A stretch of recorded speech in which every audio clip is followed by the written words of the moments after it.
ये आपको लग रहा होगा कि किसी मैं शादी पे आई हुई हूँ जो रेड कारपेट है, और बट ऐसी कोई बात नहीं है। मैं एयरपोर्ट ही हूँ, और आगे चल के आपको बताती हूँ ये कौन सा एयरपोर्ट था और कहाँ है। तो लेट्स स्टार्ट।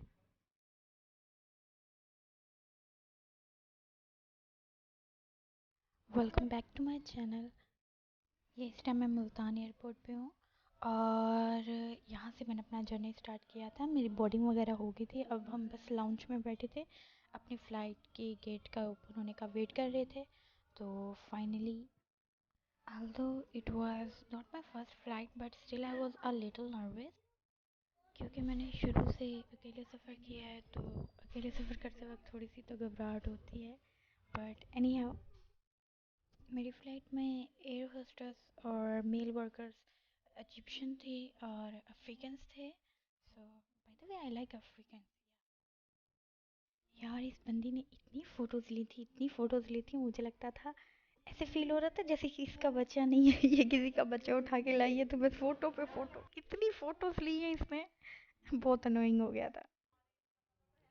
मैं मुल्तान से दुबई जा रही थी, और इस फ़्लाइट में सबसे अच्छा पता क्या हुआ?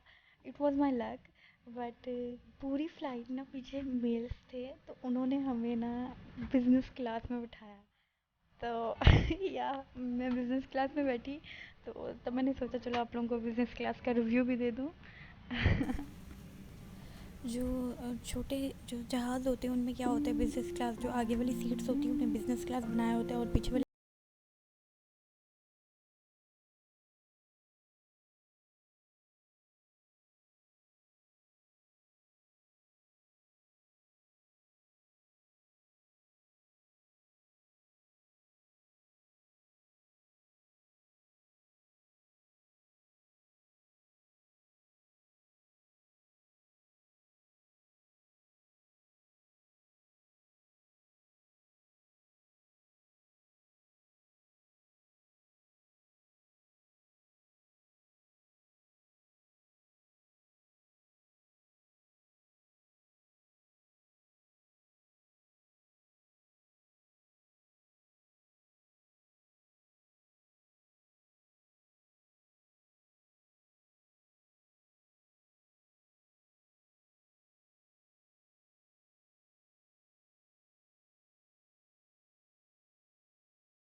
अच्छा, खाना यार वाकई बहुत बेकार होता है।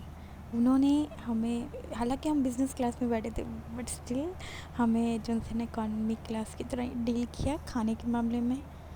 तो मैंने कॉफ़ी ली थी, और क्रीम कॉफ़ी, या और साथ राइस थे, और उबले हुए राइस थे, और साथ चिकन का सालन था। बट यार टेस्ट बहुत बेकार होता है। इसकी रीज़न पता क्या है? जब आप फ्लाइट से, मतलब सतह समंदर से ऊपर होते हो ना, तो आपका जो टेस्ट रिसेप्टर्स होते हैं ना, वो काम करना कम कर देते हैं। यस।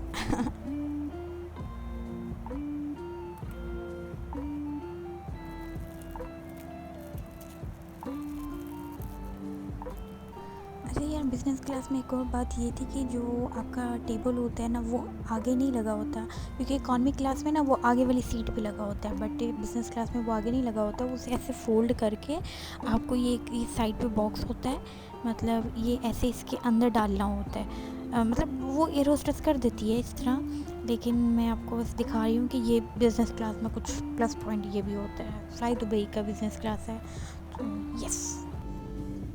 ये अभी बस हम लैंड करने ही वाले थे तकरीबन, बट ये रात हो रही थी और सूरज बहुत प्यारा लग रहा था, बहुत ज़्यादा कोज़ी सी फीलिंग आ रही थी। मैं आपको ज़ूम करके दिखाने की कोशिश कर रही थी कि आपको शायद ज़मीन दिखे, बट मुझे मतलब विंडो से दिख रही थी, बट आपको शायद नहीं दिख रही ना। फाइनली यार मेरा जहाज़ लैंड हुआ। और दुबई में यार हमेशा ऐसे होता है, ये एक दरमियान में कहीं भी जहाज़ खड़ा कर देते हैं और आगे से इस तरह ये आगे से ये बस टाइप होती है और फिर ये हमें लेके जाती है एयरपोर्ट के अंदर। ठीक है, हमें फिर इससे आगे वहाँ एयरपोर्ट के अंदर इंटर होते हैं। या ये था मेरा जहाज़, बाय बाय। यार मेरे साथ जो पैसेंजर थी उसका ने दुबई उतरना था और मेरी आगे कनेक्टिंग फ़्लाइट थी, तो अब ये टाइम था उसे गुड बाय करने का, बाय बाय। बस यार इसी का नाम ज़िंदगी है, कुछ लोग कुछ लम्हे के लिए आपकी ज़िंदगी में आते हैं और फिर गायब हो जाते हैं। एयरपोर्ट इंटर होते सारी मैंने सोचा पहले मैं अपना मेकअप रिन्यू कर लूँ, फ्रेश हो जाऊँ, उसके बाद अपना गेट ढूंढूँगी, क्योंकि मेरा जो स्टे था ना वो काफ़ी लॉन्ग था। तो ये मैंने सोचा अपना यार मेकअप थोड़ा ना रिफ़्रेश कर लेते हैं, क्योंकि थोड़ी थकावट हो गई थी, तो मुझे लगा कि मुँह हाथ धोने से ना, तो मैंने ये थोड़ी सी क्लिनजिंग कर ली ना फेस पे, ताकि ना थोड़ा फ्रेश हो जाए, क्योंकि बहुत थक गई थी। क्योंकि यार ट्रैवलिंग के लास्ट नाइट मैंने पाकिस्तान में पार्क वगैरह चली गई थी, घूमी फिर, तो इस वजह से मुझे ज़्यादा थकावट फील हो रही थी। यार जब भी मैं इस तरह लॉन्ग जर्नी कर रही होती हूँ तो मैं प्राइमर ज़रूर लगाती हूँ, ताकि मैं इतना मेकअप करती नहीं हूँ, लेकिन अगर थोड़ा बहुत जो भी करूँ तो वो लॉन्ग लास्टिंग हो। प्राइमर से ये होता है कि आपका थोड़ा मेकअप जो है लॉन्ग लास्टिंग होता है। तो वही मेरा 14 आवर्स का स्टे था, और यार जब भी मैं टाइम देखती थी ऐसा लगता था जैसे सिर्फ आधा घंटा गुजरा है। यार मुझे इतना शौक़ नहीं है मेकअप का, बट यू नो आप ग्रेजुअली जब आगे बढ़ते हो तो आपको थोड़ा बहुत मेकअप करना पड़ता है। तो मेरे पास ना एक ही लिपस्टिक है रेड कलर की, उससे ना मैं लिप्स पे लगा के थोड़ा स्प्रेड कर लेती हूँ, बस वो पिंक शेड हो जाता है और दैट्स इट। ये लाइनर ना दुबई की कंपनी है, और बट मैंने लिया पाकिस्तान से ही था, बहुत ज़बरदस्त है। तो बस यार लास्ट टच रह गया था कंघी करने का, लाइनर वेट था तो मेरी आई ऊपर लग गया था ना आइस के।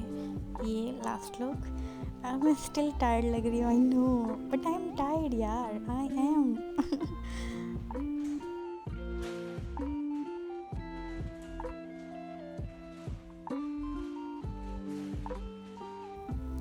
यार अब मैंने सोचा सबसे पहले मैं अपना गेट ढूंढ लूँ जहाँ से मेरी नेक्स्ट फ़्लाइट स्टार्ट होनी है। बट यार दुबई एयरपोर्ट इतना बड़ा है, इतना, ये जो है ना इस जिस तरह एलिवेटर्स होती है ना, मूविंग स्टेयर्स होती हैं जो, इसी तरह ये स्ट्रेट सा लगा होता है और ये मूव कर रहा होता है, तो आपको चलना नहीं पड़ता, इजी हो जाता है, आप बस खड़े रहते हो और आप काफ़ी मतलब आपका सफ़र तय हो जाता है। एयरपोर्ट्स पे इस तरह की बहुत प्यारी प्यारी चीज़ें आपको देखने को मिलती हैं, इस तरह की बहुत ज़्यादा प्यारी प्यारी, मतलब डेकोरेशन पीस उन्होंने बनाए होते हैं, इस तरह प्यारी सी सीनरी लगाई होती है। बट फाइनली मुझे अपना गेट मिल गया, ये जिस तरफ मैं मूव कर रही हूँ यही इसी तरफ मेरा गेट है, बट मुझे बहुत ज़्यादा चलना पड़ा।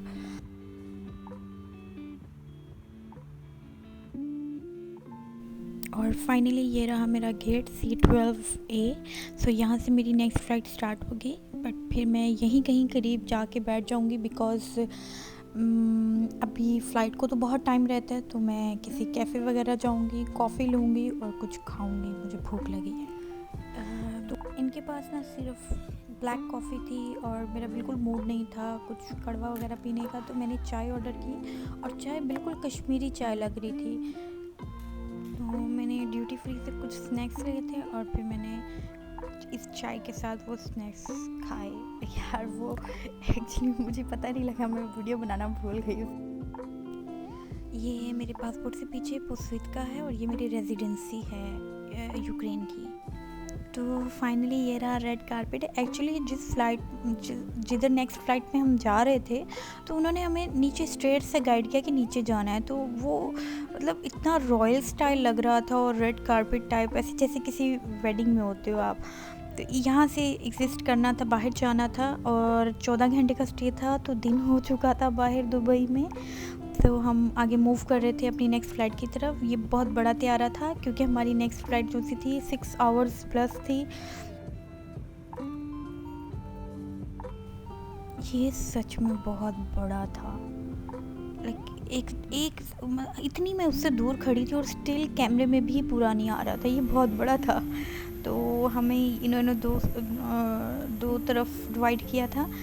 मैं फ़र्स्ट वाले गेट से जा रही थी बिकॉज़ जिसकी सीट जिस तरफ करीब थी उसी तरफ ये एमिरेट्स का जहाज़ था और ये भी बड़ा था।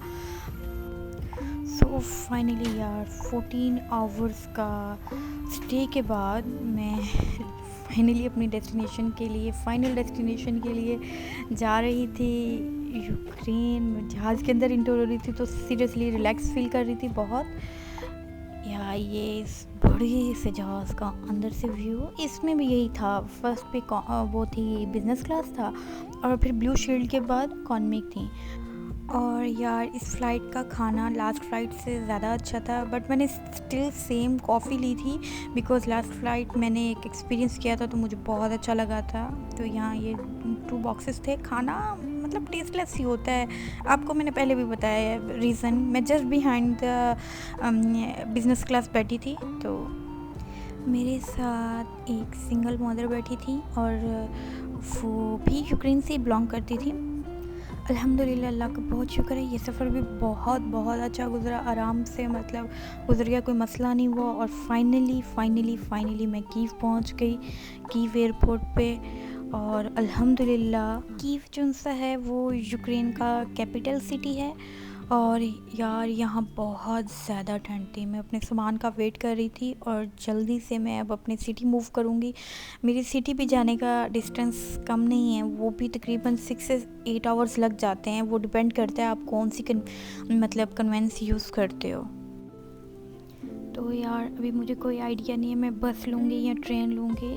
ये एयरपोर्ट से ट्रेन स्टेशन जाने के लिए मैंने अपनी सिटी के लिए तो ट्रेन बुक कर ली थी पहले से, बट यहाँ एयरपोर्ट से ट्रेन स्टेशन का रास्ता भी कम नहीं था, वो भी 45 या 1 आवर तक तकरीबन था। तो मैंने डिसाइड किया मैं ट्रेन के थ्रू जाऊँगी। तो ये यहाँ मैं ट्रेन स्टेशन आई और यहाँ से मैंने टिकट ली, उसी वक्त टिकट ली, या यहाँ से मैंने टिकट ली थी। यार ये सफ़र बहुत ज़्यादा लंबा था क्योंकि मुझे स्टे करना पड़ा था एयरपोर्ट पे भी, और अभी यहाँ ट्रेन का भी वेट करना पड़ेगा, वो भी 3 घंटे तक आ रही है और 3 घंटे बाद आएगी। तो यहाँ से मैंने तरनोपिल जाना है जो 480 किलोमीटर अवे है। ये सब सिटीज़ हैं यूक्रेन के और ये उनके डायरेक्शन वाइज लगे हुए हैं, लाइक जिस डायरेक्शन में जौन सा सिटी है वो उसी डायरेक्शन में लगे हुए हैं। तो ये अच्छी चीज़ है, मुझे तो बहुत अच्छा लगा। तो फाइनली यार ट्रेन आ गई और मैं ट्रेन में बैठ के अपना सामान वगैरह सब रख लिया था ट्रेन में, और बस अब ये स्टार्ट होने वाली है। तो मैंने अपनी जैकेट फिर चेंज कर ली बिकॉज़ यहाँ बहुत ज़्यादा ठंड थी, पाकिस्तान में इतनी ठंड नहीं थी। और ये सफ़र अच्छा गुजर गया बिकॉज़ आप एकदम प्यारे प्यारे से व्यूज़ देख रहे होते हो बाहर। और मुझे विंटर बहुत अच्छा लगता है, बहुत एक अच्छी सी कोज़ी सी फीलिंग्स आती हैं और बस ऐसे ही मेरा दिल ऐसे सेटिस्फाइड रहता है विंटर्स में, मुझे बहुत अच्छा लगता है। मैं 5 बजे ही ट्रेन स्टेशन पहुंच गई थी और मेरी जो नेक्स्ट ट्रेन थी जो मेरी सिटी की तरफ जानी थी तो वो 8 बजे थी। तो मैंने यहाँ एक रेस्टोरेंट में बैठ के कॉफ़ी ली।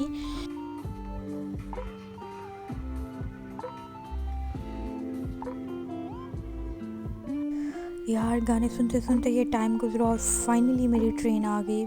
जो कीव का ट्रेन स्टेशन है वो भी बहुत बड़ा है, ठीक है। तो अपनी ट्रेन और अपनी एरिया ढूंढना भी थोड़ा, और वो भी सामान के साथ, लाइक अगर आप कहीं गलत भी जाते हो तो इसका मतलब आपने इतना ज़्यादा सामान अकेले अकेले उठाया होता है। और बहुत ज़्यादा ठंड थी, मैंने इतनी मोटी जैकेट पहनी हुई थी, मुझे फिर भी बहुत ज़्यादा ठंड फील हो रही थी क्योंकि मैं इस बारी पाकिस्तान में काफ़ी अर्सा रह के आई थी।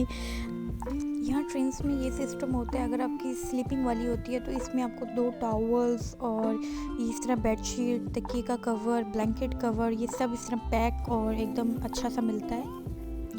साथ में एक गद्दा, तकिया और ब्लैंकेट भी मिलता है।